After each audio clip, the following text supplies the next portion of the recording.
ስሜ ዮሴፍ ጌታቸው እባላለሁ የመጣሁት ከሸዋሮቢት ነው እና እኔ እግዚአብሔር ያደረገልኝ ብዙ ነገር ነው ተወርቶ ማያልቅ እና የታመምኩት ካንሰር ነው እዛ እጢ ላይ አብጦብኝ ነበር እጢው እዛ አለርት ሆስፒታል እየታከምኩ ያለ እጢው ወጣ ከአንድ ወር በኋላ አልጋዬ ምናምን ማነው እጢው ወጥቶ ወደ ጥቁር አንበሳ ምርመራ ማድረግ አለብህ ተብዬ ወደ ጥቁር አንበሳ ሪፈር ተጻፈ ከዛን ጥቁር አንበሳ ገባሁ ጥቁር አንበሳ ስገባ ምን ብባል ጥሩ ነው ካንሰር ነው ተባልኩ እኔ ካንሰር በሽታ ስለማላውቅ አልደነገኩም ካንሰር ምንድነው ነው ያልኩት ዶክተሩ ካንሰርማ በጣም የሚያምነው ግን በበሽታ ታክመህ ትድናለህ ተባልኩ ከዛን ያላመንኩም አይ እሺ ብዬ ዝም ብዬ እንትን እያልኩ ከዛን ቤተሰብ ሰምተው ደነገጡ ጠቅላላ እንዴ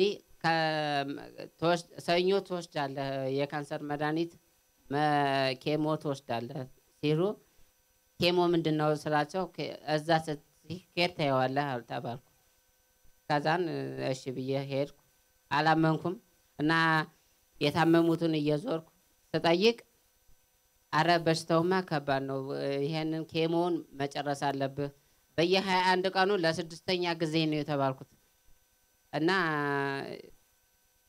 የቆዳ ካንሰር ነው ለስድስተኛ ጊዜ ነው የምትወስደው ተብዬ መጀመሪያ አምስተኛ በር አልጋ አስያዙኝ አስይዘውኝ አልጋ አስይዘውኝ ማታ መድኃኒቱ ተገዛ መድኃኒቱ 5 ግሉኮስ እንዴ ይሄን ሁሉ 5 ውሃ ነኝ የምጠጣው ስላቸው ውሃ አይደለም ግሉኮስ ነው ይሉኛል ከዛን ይሄንን እንደዚህ ጊዜ 5 በጥቅሉ 25 ግሉኮስ ይሄንን ነገርማ አልወስድም ብዬ ፈራሁ ደነገጥኩኝ እዚህ ጋር መጀመሪያ ውሃውን ማታ ማጠቢያ ነው ተብዬ መድኃኒት የሌለበት ተሰጠው ጠባሳው ራሱ ዝጋ የተወጋሁት አለ ከዛን ጠዋት 11 ሰዓት ይሄን ሁሉ ውሃማ አልጠጣም ስለዚህ ይሄንን እድሉን አበላሽቸው መሄድ አለብኝ ብዬ ጠዋት 11 ሰዓት ነቅየው መርፊያውን ራሴ ነኝ የነቀልሁት ነቅየው ወጣሁ ከአምስተኛ በር ወጥቼ ቀጥታ ወደ ቤት እዚህ ፈረንሳይ ነው የመጣሁት ከጥቁር አንበሳ ከአምስተኛ በር ጨርሰናው ስባል ቤት አውጭ አንድ ቀን ጨረስኳት አልኳት አላመኑም ይፈርተዋል እኔ በሽታውን ስለማላውቀው ቀለል አድርጌ ነው ያየሁትና ከዛን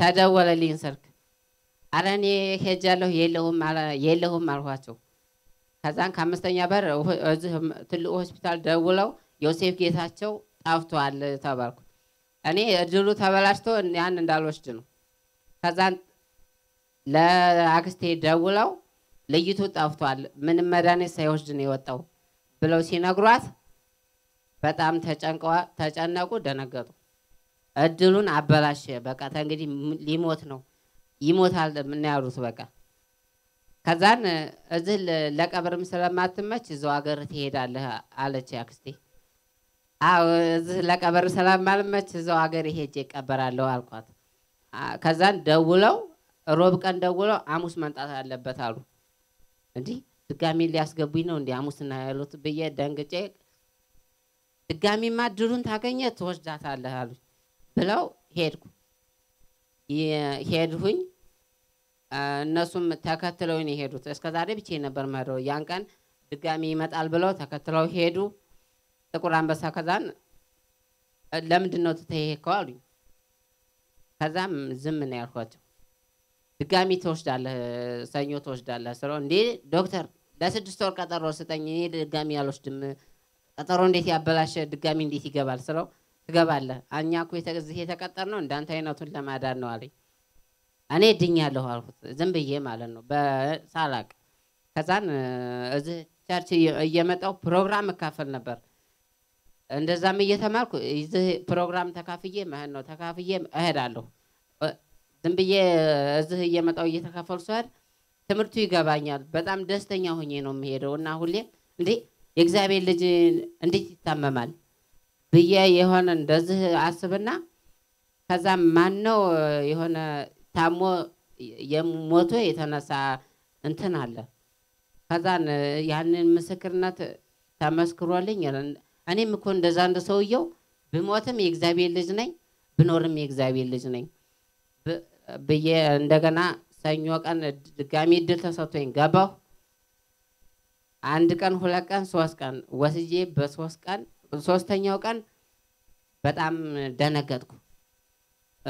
እንዳለ ሰውነቴ ዛል በቃ ደህና ነበርኩኝ ስገባ ሰውነቴ ዛለ በቃ ታሁን በኋላ ይሄን አልወስድም አሁን ደከመኝ ካቅሜ በላይ ነው አልችልም ስለው ይቀየራል አለኝ። የሚቀየር ነገር የለም ካሁን በኋላ እኔ ብዬ ወጣሁ። ዘበኛ ተቀምጦልኛል። ሽንት ቤት ስሄድ ሽንት ቤት ነው የሚሄደው እንዳላመልጥ እንደ ሳምንት ረተው ከዛን እያለቀስኩ ዘበኛውን አንተ እለ እዚህ ወለላይ ፍትፍት አድርጌ ነው የምጥልህ ምናምን ብዬ በብስጭት ነው የተናገርኩት። ወደ ሊሄድ በስራው ፓርቶ ሊናገር ሲሄድ እኔ ላመልጥ ነበር። የመድኃኒቱ ብዛት ጥሎኝ ወደቁ እዛ ደጅ። ከዛን እንዳለ ከበውኝ አዮሲ ምን ሆነ ነው እንደዚህ ደህና ሆኜ ጭራሽ ታመምኩ አይደል ወዱልኝ በቃ ዶክተር ምናምን ማየት አልፈልግም ወዱ እኔ እቤቴ ማነው ፈልገው ስራቸው ሁለት ይቀርሃል እኮ ገና ለመጀመሪያ እንደዚህ ይሆንክማ ሁለተኛውን ሰዎች እንዴ ድጋሚ ሁለተኛው ሳይጅ ነኝ ልውጣ ብቻ ከዚህ ብዬ እያልኩኝ በውስጤ ያሰብኩ ወጣሁ። እንደወጣሁ ምንድነው እዚህ እየመጣሁ እዛ ነበር ልክ አገልጋዮች አይታችሁኝ ከሆነ በጣም ስፌት ነበርና ስፌቱ በዛ ተሰርቼ በዘጠኝ ቀን ነው እና እንዲህ ነበር የምሄደው። አይታችሁኝ ከሆነ እንደዚህ መቀመጥም አልችልም በግድ ነው እዚህ የምመጣው እና አስቀምጠውኝ ምናምን ፕሮግራም ተካፍዬ እሄዳለሁ። ፕሮግራም እየተካፈልኩ እሄዳለሁ። ከዛም በስተመጨረሻ ያም ገና ወደፊት አለ ግን እኔ ትቼ እዚህ ፕሮግራም እየተካፈልኩ ትቼ ሄድኩ አገሬ።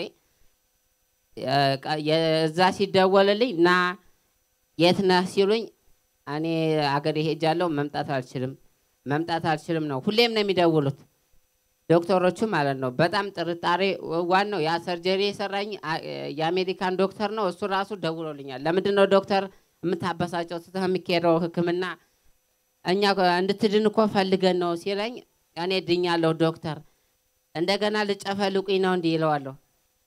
ከዛን እንደዛ እያልኩ ቀጠሮ አሁን በሰባት ነበረኝ እዚህ አለርት ሆስፒታል የመጣሁት ሮብ ቀን ነው። አርብ ተትናንት ወዲያ ገብቼ ነበር። ነፃ ነህ ድነሃል ክብር ሁሉ ለጌታ ይሁን። ዶክተሮች ያሉት አንድ አመት ይቆያል ነበር ቢያንስ ከተሻለው 6 ወር ግን ሙሉ የሚድነው አንድ አመት ነው ያሉት። አንድ አመት አልሆነኝም ገና 4 ወሬ ነው።